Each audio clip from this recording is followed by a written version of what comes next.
Hello, this is Yaakov Kronenberg from Jerusalem, and tonight another class in a series of classes on Scorpio rising and Mars and the different signs. Tonight we'll be doing Mars in Libra. Again, Mars in Libra. Last week we did Mars in Taurus in detriment. Now we're going to do the other detriment, Mars in Libra. Again, Mars in a Venusian sign, which is not good, right? Because it makes difficulties for the person, because Mars in Libra is trying to fight. At the same time, he wants to have peace and harmony.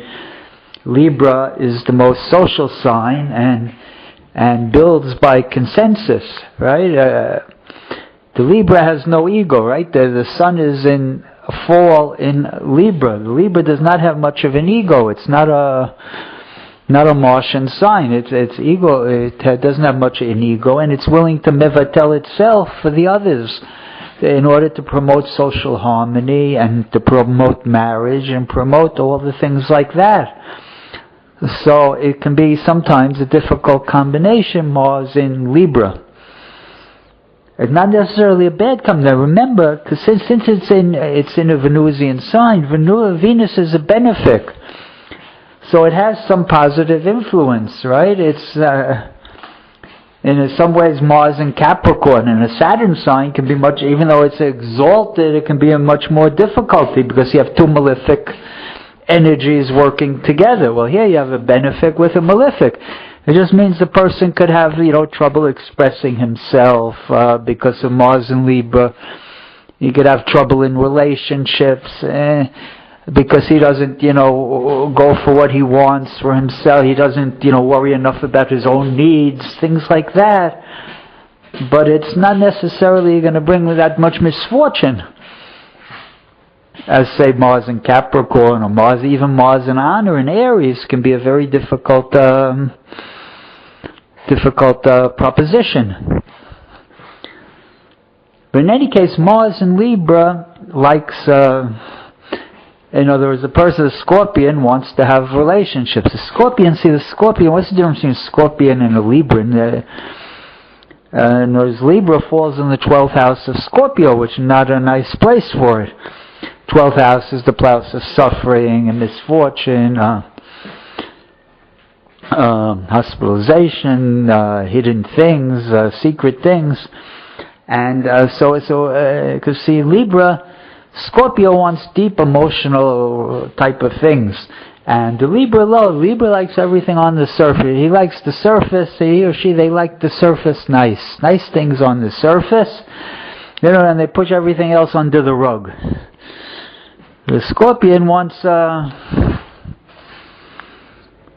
something else. The Scorpio wants deep, meaningful type of things.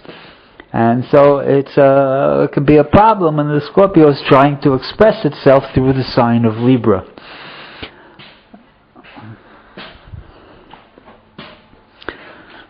And so again, we have look, I've seen a lot of people with good charts with this. I've seen people with bad charts with the ruler in...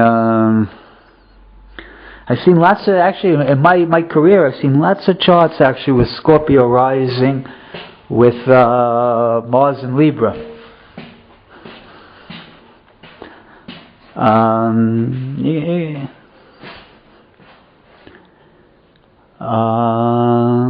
Some of them were very good and some of them were more difficult, let's put it that way.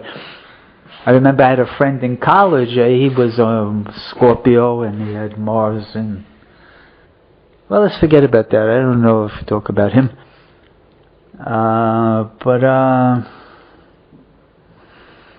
Let's say he was a Scorpio with Mars in Libra, and he got off into... He wanted to be a writer, and then he came to New York. He stayed with me for a while, and he ended up getting into pornography and things like that, and writing for pornography magazines, and he became quite successful, but again, it wasn't the most illustrious career for a person. And actually, I see with women, I've seen a lot of charts of women that with this combination that tend to get involved in also in prostitution and and things like that, escort type of people, and different areas like that. Actually, tonight we're going to do the chart of a woman who was called the Mayflower Madame. In other words, she was from an illustrious family that came over on the Mayflower, one of the founding families of America, and she got into the escort service. She set up an escort service, very high quality, and took a lot of money from men. And well, she had Scorpio rising and Mars and Libra in the 12th. And her chart, not only does she have Mars and Libra in the 12th, says Mars and Libra in the 12th is not going to make you, get you into prostitution. A lot of people are going to have the rulers of their chart in the 12th house. But you need other factors also. Besides that, right, she had the Mars, well, the Mars in her chart is in detriment, and it's also connected to two malefics. If you look at her chart, the Mars is also, it's conjoined Saturn, and it's conjoined Neptune. So it was a very, very difficult combination for the woman. When she had 3 planets in the 12th house, all malefics, she's going to end up in jail maybe at some point in her life. Or in if not in jail, in the hospitalization or something along those lines, because that's just too much not of a good thing. And more than that, they were all aspected by her Neptune, right? Her coming from the 8th house. Right, so you see that. So you have all the 4 malefics all involved there, connected with her ascendant, and you see also the Mars is square her Sun, the notoriety that she got, the ruling planet in the 12th, but it's square her Sun, the ruler of the 10th, the Korea. So she got a tremendous amount of notoriety from that. But she probably became very rich. She wrote a book, I think, called the Mayflower Madame, and she became very famous actually for a while in America. So she came out of it okay, I guess. She became a celebrity in her own right, and I don't know if she ever went to jail or not. I don't, follow those things so much. I guess you have to check if she ever went to jail. If she did, she probably wasn't for a long time anyway in there. But anyway, so you see that the Mars is in the 12th, conjoined 2 malefics, opposed by Jupiter opposes the Saturn, and so it doesn't really help the Mars, and her dispositor of all those planets in Libra is Venus in the house of money. Right? So you see in the house of money, you always have to look at the dispositor of the ruling planet. And you see she did illicit things, the 12th house, to make money. And how did she make money? Through Venusian type of things, through prostitution and escorting and all sorts of things like that. And so really it's quite an interesting chart.